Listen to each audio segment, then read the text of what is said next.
Yes, Kenya. Tamu sana, tamu sana, tamu sana, yes. Let's have a look at some remarks by Treasury CS Njuguna Ndung'u. Treasury Cabinet Secretary Professor Njuguna Ndung'u has warned Kenyans to brace themselves for tough times ahead, saying the country's financial crisis is rising to unimaginable levels. Speaking during the public hearing of the budget-making process that brought together stakeholders from different sectors, including representatives from the executive and legislature, the Treasury boss also called for austerity measures in the ministries, including the suspension of any new development projects. From all the things we have analyzed, 2023 is not looking good. There are clear signals that it is going to be a tough year, said the CS.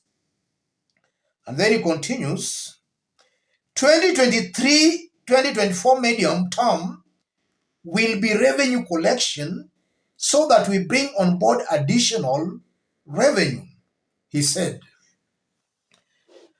Yes. So William Ruto's government is telling Kenyans in broad daylight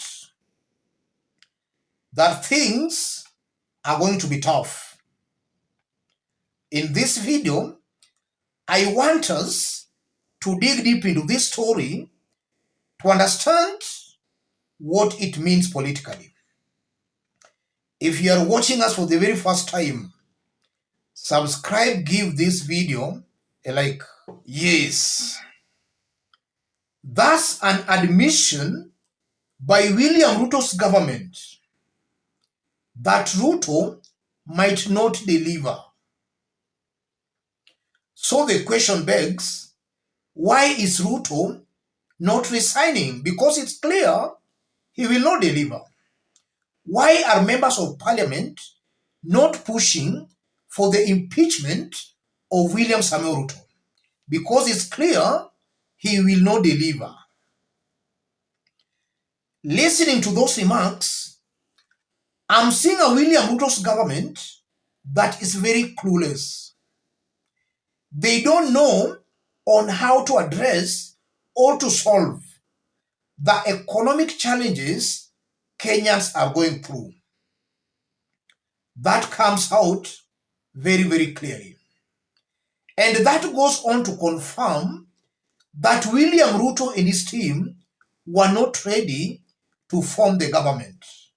If anything, they have been surprised to find themselves as the government. So they don't know how to start, where to stop, how to continue. They are just there, clueless. That's what is coming out very, very clearly. When William Ruto and his team were campaigning for the presidency, they created an impression that they were on top of things. That if Kenyans had given them the chance of forming the government, they were going to make the lives of Kenyans better. And they were talking about the bottoms up. Kutoka chini kwenda juu. They were talking about that. When Raila Odinga challenged their election win in the Supreme Court, they were on record saying that it's Raila who was delaying them. That had it not been for Raila Odinga challenging their win in the Supreme Court, they could have been serving Kenyans and even they could have lowered the cost of unga. Over 100 days, they are now telling Kenyans that Kenyans should prepare for tough times ahead. I'm taking that as politics of conmanship. Ruto and his team deliberately lied to Kenyans while they knew very well they were not going to deliver.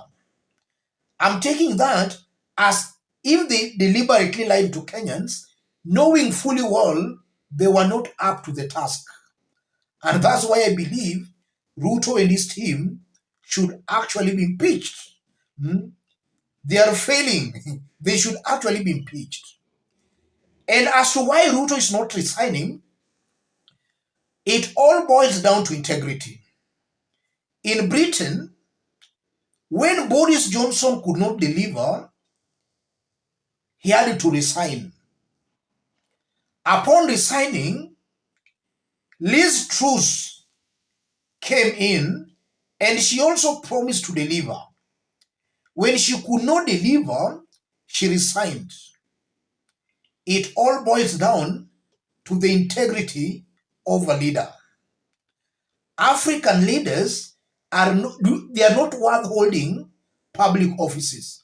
In fact, they lack integrity.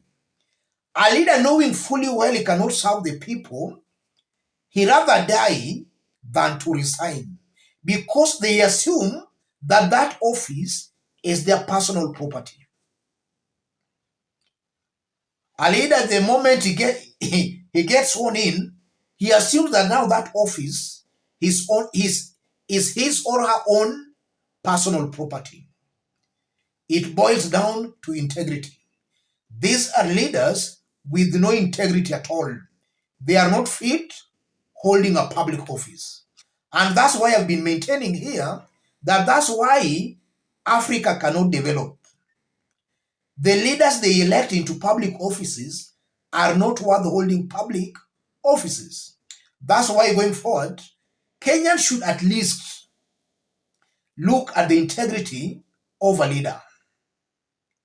It's very unfortunate that Kenyans and even Africans, they have got the affinity of looking for leaders without integrity.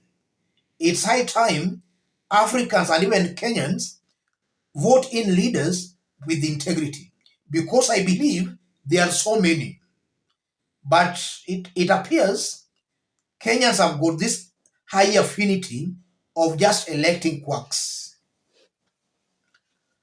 For the members of parliament, it's clear they cannot bring an impeachment against the president because they are not independent. They are not there to serve Kenyans, but they're just there for their own personal gains and to serve other interests. If you look at Kenya Kwanza leaders, it's a fact that they are, or rather, let me say parliament. These are leaders, be it in opposition or in government. These are leaders not there to serve the people. They are just there for their own interests. And now they find it very hard, or rather they find it cumbersome to start the impeachment process of a president. They see it as something that is tiresome. I'm saying they see it as tiresome.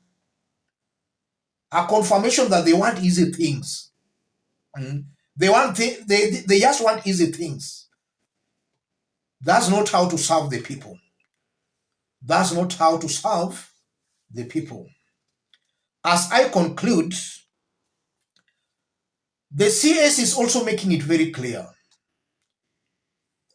on how they want to increase their revenue through taxes. Through taxes. Look at a government increasing its size by creating more positions, a government dropping corruption cases against individuals, and at the same time, the government wants to increase its revenue through taxing its citizenry. Just the other day, over 2 billion corruption case against one government official was dropped. And we have been seeing corruption cases running into tunes of billions being dropped. Now the government wants to increase its revenue through taxes. You are just seeing clearly a government that is very clueless. Very, very clueless. They increase the size of the government. They drop corruption cases, mega corruption cases against individuals. Then they now want to oppress the poor masses through taxes. Let me stop it there, ladies and gentlemen. If you have not yet subscribed, kindly subscribe. Give this video a like. To support us here, I've pinned my number on the comment section. Contact me through the number, or feel free to channel your support to the number. Let's meet in our next analysis.